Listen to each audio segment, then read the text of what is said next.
ABP અસ્મિતાની રાજ્ય મંત્રીમંડળને લઈને exclusive જાણકારી। દિવાળી પહેલા રાજ્ય મંત્રીમંડળનું વિસ્તરણ નિશ્ચિત। 4 થી વધુ મંત્રીઓને પડતા મુકાશે એ નક્કી।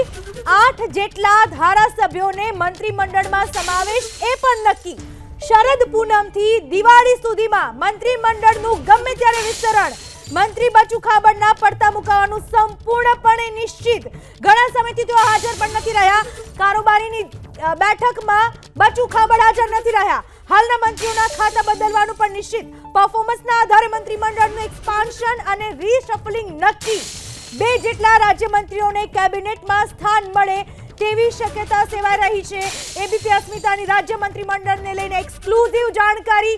ઘણા સમયથી ચર્ચાઓ થઈ રહી છે મંત્રીમંડળના વિસ્તરણને લઈને, પરંતુ પૂનમથી દિવાળી સુધી એટલે કે ગુજરાતીઓના નવા વર્ષ સુધીમાં એ બાબત સામે આવી જશે। ગુજરાતીઓના નવા વર્ષમાં નવા મંત્રીમંડળ, નવા નામો જાહેર થઈ શકે છે। દિવાળી પહેલા રાજ્ય મંત્રીમંડળનું વિસ્તરણ નિશ્ચિત છે। 4 થી વધુ મંત્રીઓને પડતા મૂકવામાં આવશે અને એવામાં એક નામ તો નક્કી છે, બચુ ખાબડ। આ વિશે વધુ માહિતી આપવા આપણી સાથે જોડાઈ ચૂક્યા છે અમારા સંવાદદાતા હિરેન રાજુગુરુ। હિરેન, ઘણા સમયથી અટકળો ચાલી રહી છે મંત્રીમંડળનું વિસ્તરણ આ તે, અને ખાસ જ્યારે બચુ ખાબડ આટલા સમયથી ગેરહાજર રહ્યા છે કારોબારીની બેઠકમાં અને દરેક કામમાં, શું જાણવા મળી રહ્યું છે? શું એક્સક્લુઝિવ જાણકારી એબીપી અસ્મિતા પાસે? પૂનમ, સૌથી મહત્વપૂર્ણ બાબત કે જ્યારે ગુજરાત ભાજપના નવા અધ્યક્ષ તરીકે જગદીશ વિશ્વકર્મા નક્કી થઈ ચૂક્યા છે, એની સાથે સાથે હવે રાજ્યના મંત્રીમંડળના વિસ્તરણનું મુહૂર્ત પણ આવી ગયું છે। શરદ પૂનમથી લઈ અને દિવાળીના તહેવાર પહેલા રાજ્ય મંત્રીમંડળનું વિસ્તરણ નક્કી છે। 4 મંત્રી છે કે જેને રાજ્ય મંત્રીમંડળમાંથી પડતા મૂકવામાં આવશે। એક નામ નક્કી છે, મંત્રી બચુભાઈ ખાબડ, કારણ કે તે છેલ્લી 21 કેબિનેટ બેઠકમાં પણ હાજર નથી રહ્યા, કોઈ કાર્યક્રમમાં પણ હાજર નથી રહ્યા। એ સિવાયના 3 મંત્રીઓને પડતા મૂકવામાં આવશે। 8 ધારાસભ્યોનો નવા મંત્રીમંડળની અંદર સમાવેશ થવા જઈ રહ્યો છે। નવા 8 ચહેરા ઉમેરાશે, તેની સામે 3 સહિત બચુભાઈ ખાબડ એટલે ટોટલ 4 મંત્રીઓને પડતા મૂકવામાં આવશે।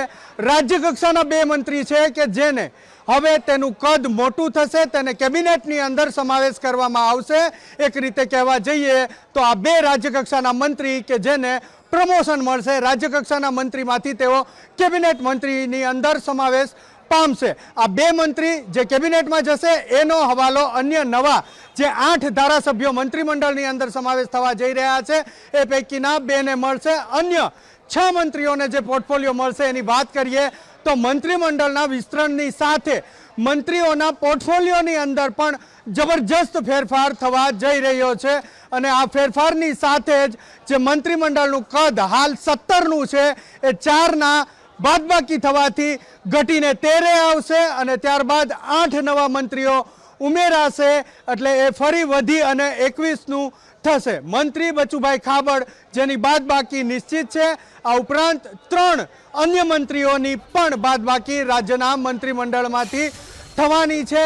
8 નવા ધારાસભ્યો એ ઉમેરાશે મંત્રીમંડળની અંદર અને આ તમામ ઘટનાક્રમ જે થવાનો છે એ ઘટનાક્રમ શરદ પૂનમથી લઈ અને ધનતેરસ પહેલા થશે।